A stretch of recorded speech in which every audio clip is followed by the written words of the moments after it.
Hey everyone, कैसे हो आप सभी लोग। तो आज हम बात करेंगे बहुत ही इंपॉर्टेंट टॉपिक की। वो टॉपिक का नाम है, आपका देख ही रहे हैं, नेक्स्ट 15 डेज आईपीएस क्लर्क की स्ट्रैटेजी के बारे में बात करेंगे। अब ये क्या स्ट्रैटेजी है, देखो। सबसे पहले ये उन्हीं स्टूडेंट्स के लिए हैं जो ये दो तरीके की प्रॉब्लम को फेस कर रहे हैं आज के समय पे। ठीक है, सबसे पहली प्रॉब्लम है कि भाई नंबर हो चुके हैं कांस्टेंट। क्या हो चुके हैं? कांस्टेंट नंबर हो चुके हैं, वही 50 के आसपास घिसी पिटी कहानी हो रखी है। 50 के आसपास आपके नंबर आ रहे हैं। पहले लोग तो वो है। दूसरे लोग हैं कि कांस्टेंट नंबर नहीं है। दो अलग बातें बोल रही हूँ। एक तो बोल रही हूँ भाई 50 के आसपास कांस्टेंट हो चुके हैं, ना पीछे जा रहे हैं ना आगे बढ़ रहे, कुछ नहीं हो रहा है, वही दिख रहा है, कितने ही मॉक टेस्ट दे लो नंबर वहीं की वहीं आ रहे हैं। दूसरे की कांस्टेंट ही नहीं है, कभी आ रहे हैं 40 तो कभी आ रहे हैं 45 तो कभी आ रहे हैं 55 तो कभी आ रहे हैं 60, और फिर अगले दिन वापस हो जा रहे हैं 40। ठीक है, पता ही नहीं है कि एग्जाम वाले दिन सेम नंबर आएंगे नहीं आएंगे। अगर आप इन दो कैटेगरीज में है तो ये वीडियो आपके लिए है कि आप अगले 15 दिन क्या कर सकते हैं इस चीज को बढ़ाने में। क्योंकि आप मान के चलिए, अगर आप नॉर्मली अगर आप देखेंगे कोई बिना भेदभाव के कि 65 to 70 के आसपास कट ऑफ जाती है आईपीएस क्लरिकल की। ठीक है, क्लरिकल की कोई भी एग्जाम की कट ऑफ हाई ही जाती है, आसान कट ऑफ कम कट ऑफ नहीं होती। कुछ स्टेट्स मान कर चलूंगी इनकी कम जाती है, बाकी जनरली 65 से 60 70 के बीच में जाती है। अब सबसे पहले बात करेंगे हम क्या नहीं करना है। मतलब ह्यूमन टेंडेंसी रहती है कि जो नहीं करना होता वो ज्यादा आप लोग करते ही हैं, इसलिए पहले बता दे रही हूँ कि ये नहीं करना है तो सच में ये नहीं करना है ना। ये चीज नहीं करनी है। नहीं का मतलब नो। No means no. ठीक है, तो वो वाला नो है ये। क्या नहीं करना है? पहली चीज क्या नहीं करनी है, 4 5 मॉक टेस्ट दे रहे हो अभी, 4 से 5 मॉक टेस्ट डेली बेसिस पे दे रहे हो तो रुक जाओ, थम जाओ। ये वो समय नहीं है जिसमें इतने मॉक टेस्ट देने होते हैं आपको। ठीक है, 4 बार एक्स लिखती हूँ कि भाई 4 बार मना कर रही है कि भाई नहीं दो। ठीक है, नहीं देने, 4 5 मॉक टेस्ट नहीं देना है। Max to max 2 mock test दीजिए, एक सुबह और एक शाम, बस कहानी खत्म हो गई। दूसरा, मल्टीपल टेस्ट सीरीज। एक लोगों के मन में मिथ है। मिथ क्या है? वो क्या करते हैं, हर एक एग्जाम की मॉक टेस्ट सीरीज खरीद लेते हैं।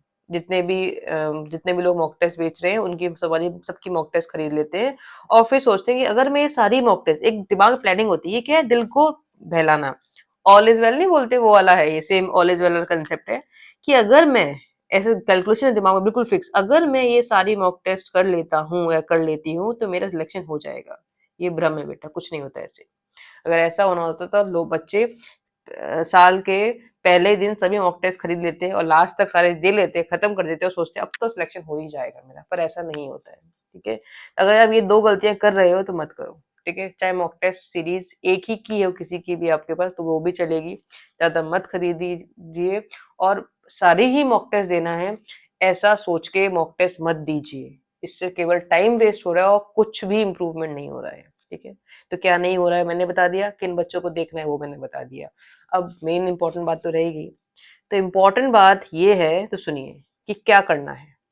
देखो भाई, लंबी सी कहानी है, क्या करना है। अब करने वाले पे बात पे आ रही हूँ मैं। ठीक है, ध्यान से देखिए क्या करना है। देखो, पहले आपको मॉक टेस्ट देना है, वो भी दिन के दो। दो मैं मैक्सिमम बोल रही हूँ। 1 घंटा, मतलब 1 घंटा मान लीजिए मॉक टेस्ट दिया, 2 घंटे में उसको रिवाइज करिए। इतना ये पहले करना है आपको। अब रिवाइज कैसे करना है, यानी एनालिसिस कैसे करनी है। सुनते ही जा रहे हैं, एनालिसिस करिए भाई, क्या किस चिड़िया का नाम है, कैसे करें। एक नॉर्मल इंसान कैसे किसी भी मॉक टेस्ट को एनालाइज कैसे करता है, मैं सिंपल तरीके से बताई थी। बिल्कुल मैंने एक चार्ट बना दिया है इस चीज का, कैसे करें, कैसे देखो, कैसे, हाउ, क्या हाउ। तो पहला ये है कि रॉन्ग क्वेश्चन को देखिए। जो क्वेश्चन आपने गलत किए, पहले उसकी बारी, क्वेश्चन गलत किया आपने, अब पहले रीजन देखिए, क्यों गलत हुआ भाई। भाई तो क्यों गलत हुआ, रीजन देखिए इसका। टॉपिक आता था, टॉपिक नहीं आता था, दो है। अब नहीं आता तो छोड़ दिया इसको, तो मैं आगे बढ़े ही नहीं, छोड़ दो इसको। तो जो आता ही नहीं है उसमें तो क्या ही ध्यान दे। अब टॉपिक आता था, अब वो आता हुआ टॉपिक कैसे गलत हुआ?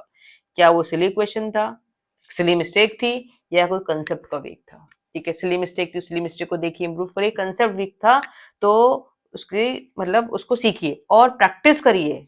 दोनों ही पैटर्न, दोनों ही केसेस के अंदर आपको प्रैक्टिस करनी है 20 से 25 सवाल उस क्वेश्चन उस टॉपिक की। ठीक है, पहला हो गया। एनालिसिस कैसे करना है, हमें ध्यान देना है क्योंकि क्या आपकी मिस्टेक्स बहुत होती है। अगर आप मिस्टेक्स को इम्प्रूव कर लेते हो ना तो वहीं से आपकी इंप्रूवमेंट होना स्टार्ट हो जाती है। सबसे ज्यादा तो इंग्लिश में होती है ना, क्योंकि मैथ्स रीजनिंग में तो होती है पर इंग्लिश सबसे ज्यादा होती है, तुक्के लगाते हैं बच्चे। दूसरा है, दूसरा वेरी इंपॉर्टेंट बोलूंगी मैं इस चीज को, ये इस पर कोई ध्यान नहीं देता है। क्या है? फिक्स पैटर्न और टॉपिक को समझिए। जैसे कि क्या होता है कि कुछ टॉपिक्स होते हैं, जैसे कि मिसिंग नंबर है, इसके कुछ पैटर्न्स हैं, उस फिक्स पैटर्न को लर्न कर लीजिए, जिससे कि उसमें टाइम न लगे, फटाफट से आपसे हो जाए। ठीक है, वो पैटर्न को समझ लेंगे ना तो क्वेश्चन जल्दी क्रैक होगा। कुछ ऐसे क्वेश्चन है जो रिपीटेड तौर पे आते हैं, रिपीटेड आते हैं, पर आप लोग ध्यान नहीं देते कि वो टॉपिक टफ है, उसको करते नहीं है, सीखते नहीं है, फिर क्वेश्चन ही अटेम्प्ट नहीं करते। वो गलती करना बंद करिए। प्रायोरिटी, बहुत ही आसान सवाल आता है, एक सवाल फिक्स्ड आता है, मतलब दुनिया के इधर की इधर हो जाए, लेकिन ये क्वेश्चन आपका आना ही है, इसका सवाल आना ही है। फिक्स्ड फॉर्मूला बेस्ड क्वेश्चन होता है। ठीक है, ऐसे टॉपिक्स को देखिए जिनसे क्वेश्चन आता ही आता है, छोटा क्वेश्चन आता है, स्मॉल क्वेश्चन आता है और फटाफट से हो जाता है, आधे मिनट में क्वेश्चन हो जाता है। तो उन सवालों को देखिए, उन पैटर्न्स को देखिए और वो चीजें सीखिए। ठीक है, पहला क्या है, एनालिसिस करना। एनालाइज कर लिया हमने, एनालाइज करने के बाद हमने वो टॉपिक्स देखे, वो क्वेश्चंस देखे जिनका पैटर्न फिक्स था, जिनका पैटर्न फिक्स पैटर्न है, जिसपे सवाल आते ही आता है, वो हमने सीख लिया। थर्ड, ये तो रामबाण है, रामबाण बोलो, रामबाण, अब बाण की आता नहीं, आ नहीं रहा मुझे, रामबाण। ठीक है, रामबाण है मतलब जड़ी बूटी है ये, जो नहीं होते जो हिमालय से लेके आए थे हनुमान जी, वो वाला सेम है। इसमें बच्चों को क्या लगता है, जैसे कि आपने मान लो जी, आपने मन लगा के एकदम मन से सीखा परसेंटेज, मन से सीखा था।